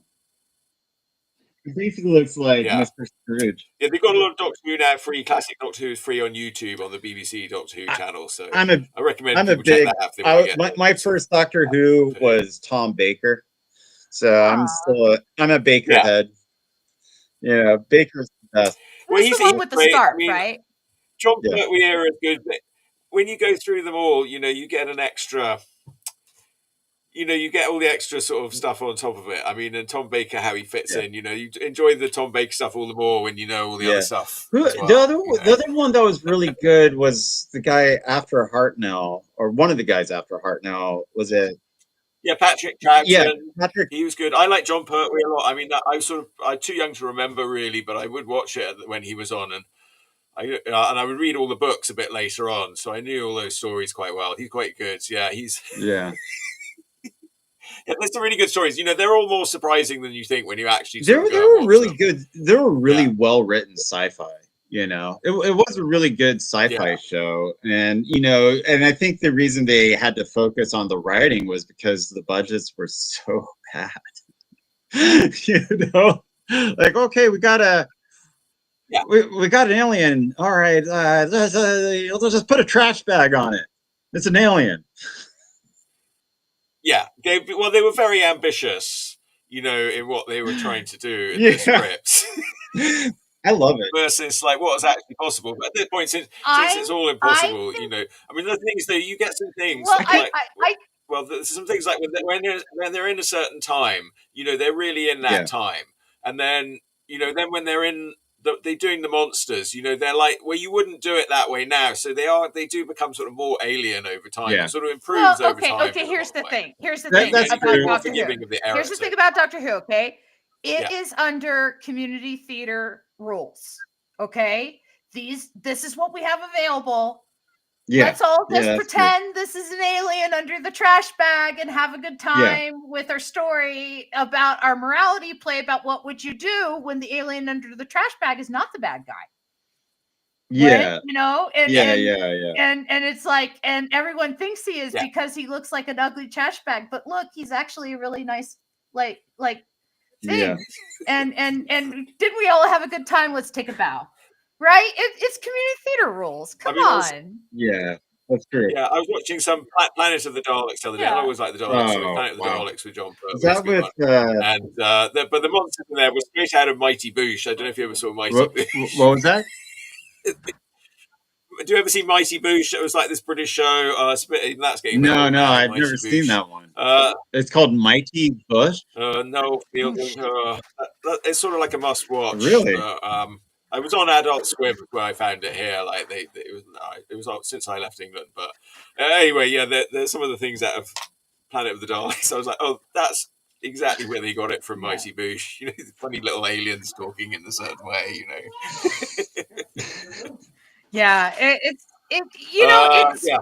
Doctor Who and Star Trek and Twilight Zone and other kinds of sci-fi like let's hold up a mirror to this little situation that's not real, but you know, where it's just kind of like pretend it is for a second. You know, it's yeah, because we're not actually allowed to talk about sort of transsexuals. Yeah, you know, it's really okay, the original Star Trek, you know, he's black on the left side of his face, and I'm black on the right side of my face. Yeah. Come on, it's community theater, you know, and it's something. That was pretty good. That was getting right towards the end of season. That was a season. That was a season 3 episode. Okay. And then the final episode, Captain Kirk since you know classic better than me, which was the Apollo episode where they're with the pantheon of Greek gods? Yeah, that's I think season 2. That might be season 1. Yeah, yeah. Yeah, that's fairly classic Star Trek. Yeah, the gods, or the children of the gods, or something. You know. Yeah.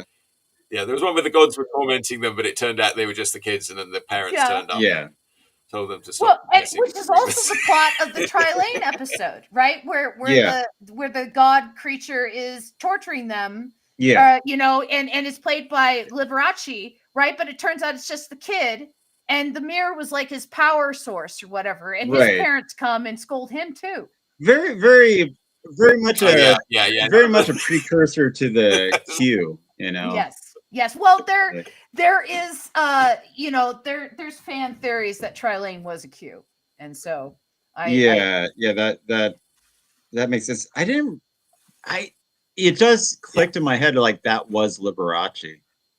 That was Liberace. Yeah. That's just for some reason I never realized that. I was like, that was Liberace. Yeah. That guy's on Star Trek. He was very popular, Liberace. Yeah. Mm-hmm. And don't forget, there was the episode where Lurch from Addams Family played an alien. Oh yeah, he was a clone. Yeah. He was a clone. But he got to act. He had lines. Yeah. You know, and it was more than you know, like he actually got to speak and stuff in the episode. And so yeah. That's nice. Where would he go? Could he act? Did it turn out he could act? You know, I mean, think about it. If you're a big, tall guy like that, and you know, you get the job of Lurch, okay, that's good. But like, it must have been fun to be on Star Trek, where you're not in a Lurch suit. You get to have like you sit in the makeup chair, and you know, like you get to be an alien for a week. And he also got to play. He played I Was a Teenage Caveman. Oh, I Was a Teenage Caveman. That's right, same actor.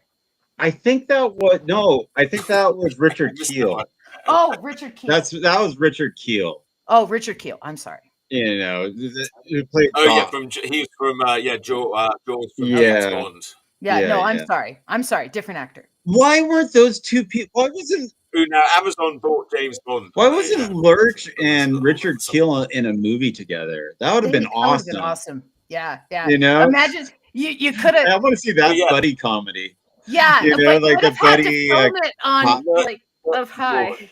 Yeah, like it should have been that. That should have been Starsky and Hutch, Lurch and Jaws from James Bond. Yeah. Lurch goes on his vacation and gets embroiled in a sort of James Bond mystery. Yeah, well, that'd be awesome. I've been watching. They have to team up. They're a sort of unhappy team, but in the end, I've been they're watching a lot of Columbo lately, and I love Columbo's great. I love the celebrity cameos in Columbo, and you know, the fact that, like, you know, there's one I saw the other day with thank you. I saw the other day with Janet Leigh, right, where she plays the killer, and she plays a starlet, you know, former starlet who has Alzheimer's, and so she's forgetting her lines and stuff like that. But she thinks she's ready for a comeback, and she kills her husband so that she could use his money for her comeback. And I realize it's the only time she's ever played a villain. Right? She's always played the hero or the girl next door or the singer, you know, the like, you know, the star, the winner, the good guy. Right? Except for in Psycho, because she did steal the money from the bank before she gets killed. Good. Yeah, she was a bit naughty. Yeah, she did steal the money from the bank before she gets killed by Norman Bates. So she was not necessarily good in that one. But like, if you first saw that movie and you didn't know it was about, you know, you'd sort of think, oh, she was the psycho or something. You know, she was stealing the money and running off. You didn't know what was going to happen. It goes. It was a really brilliant, you know, first half of that film, or I guess first third. Up to when she gets killed. That's all good. The ending's good too. I love this. Here's a trivia fact about Psycho. It's the first time you ever see a toilet on camera flushed. So hot. It is. It is. When she flushes the, you know, the toilet, and she rips up the stuff, she flushes down the toilet. No, that was more of a well, I never. Not like I'm just basing it.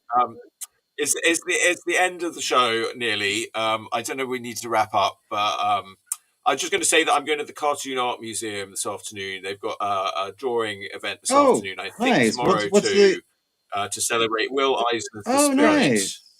Nice. Awesome. Maybe I'll swing by. Probably not.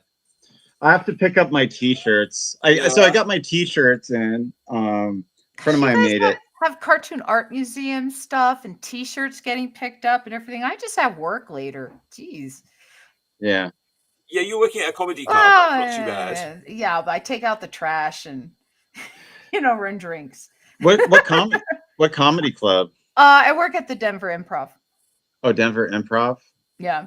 So is that like people come up like is it an open mic type thing where people? No, it's a franchise. Like the Improv is a franchise.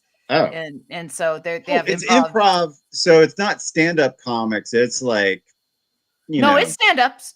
It's stand-ups. Improv is the name of the franchise. Oh. And do they do improv? I have a problem as well. No, it's stand-up. If they used to do improvisation there when it first started in LA, like way back, in the 70s. I'm a teapot type, like it was. Yeah. That's quite good. They do it in San Francisco, the Bay Area 30. Yeah, but it was a rival to the Comedy Store when it first started. And they had a different style of comedy, which was more crowd work, more improvisational, whereas the Comedy Store was more like, I have a set that I'm doing, right? Well, over time, stand-up comedy has changed, and the Improv is now more I guess you could say it's kind of the corporate stand-up venue. It is. Yeah, it's so this is like what big names go through. Oh yeah. We're gonna have D.L. Hughley in like 2 weeks, and okay. Yeah, and we're gonna have Fluffy in like 2 weeks, or not 2 weeks, like 2 months or so. My previous job was animation lab tech at a school in San Francisco, which was just handing out. Like helping out with software, handing out peg bars and whatnot. Nothing too special, but yeah, I remember there was a student from China, because it's an international school, and he was like from mainland China, and he loved Fluffy. He's like, this man is the funniest man who ever existed. Yeah. And I looked it up on YouTube, and it's nice. It's fine.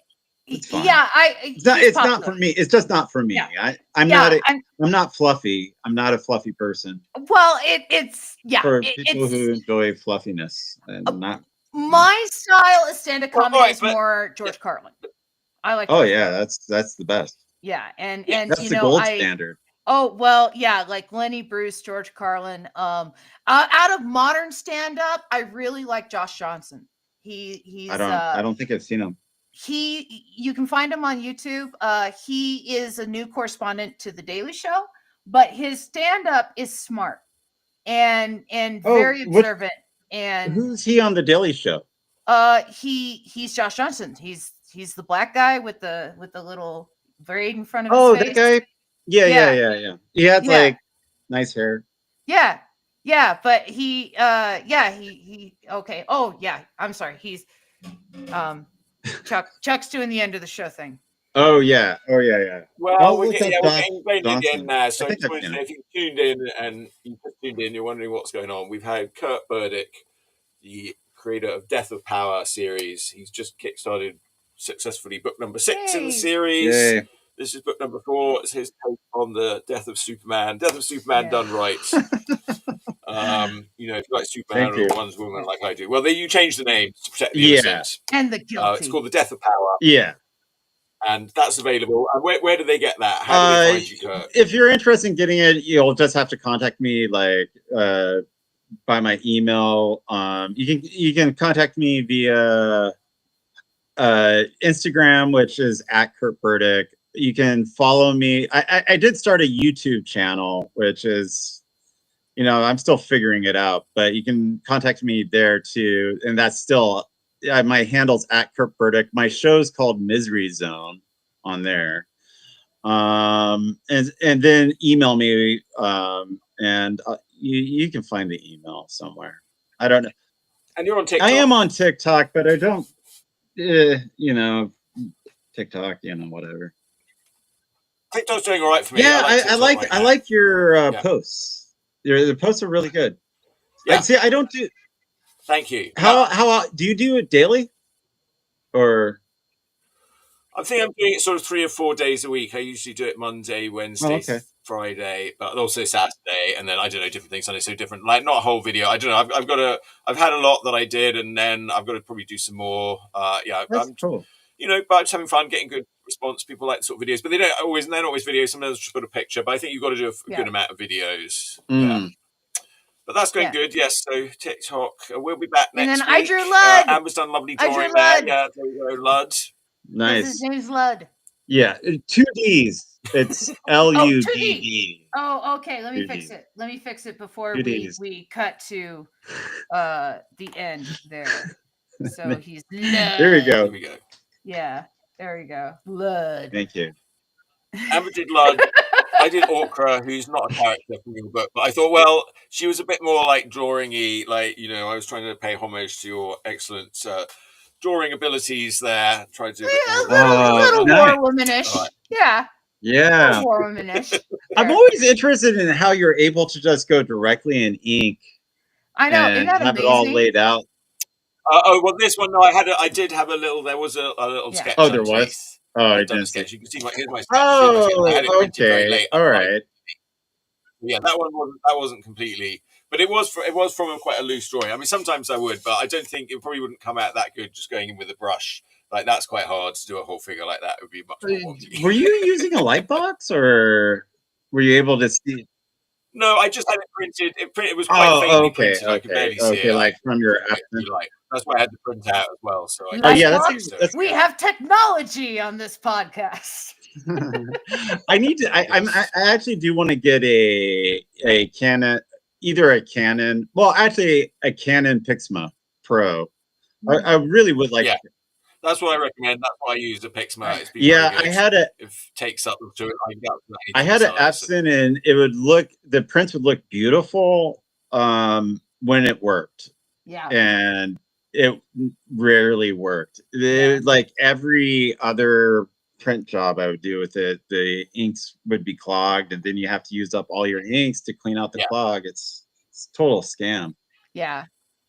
My Canon Pixma, I love it. I look like this is quite thick watercolor. This is 17 by 13 watercolor paper, and it will run through that. But you can't tell it. You have to tell it it's 17 by 12.5. That's the only thing. Otherwise, if I tell it it's 13, it goes a bit crazy. But it will run the 13 through if I say it's 12.5. But otherwise, otherwise A3 is technically the largest. Okay. But yeah, it runs through no problem. I use cheap ink, no problem. Before we cut to the video clip, don't forget Stephen Notley on Philo on Tuesday, twitch.tv/artglitch. He's cartoonist Bob the Angry Flower. Amazing, be there. So there we go. Now we can cut. All right. Okay. All right, very good. I'm gonna we'll say goodbye to Kirt off the air, but goodbye, Kirt. Thanks for having me. I appreciate it. Sorry about being flaky the last couple of weeks. So. You've been busy. Oh no, that's all right. We're glad to get you. Yes, no problem. Yes. All right, we'll see everybody next week. Bye. And bye for now. Here's a theme song for Chuck Whelan Showy.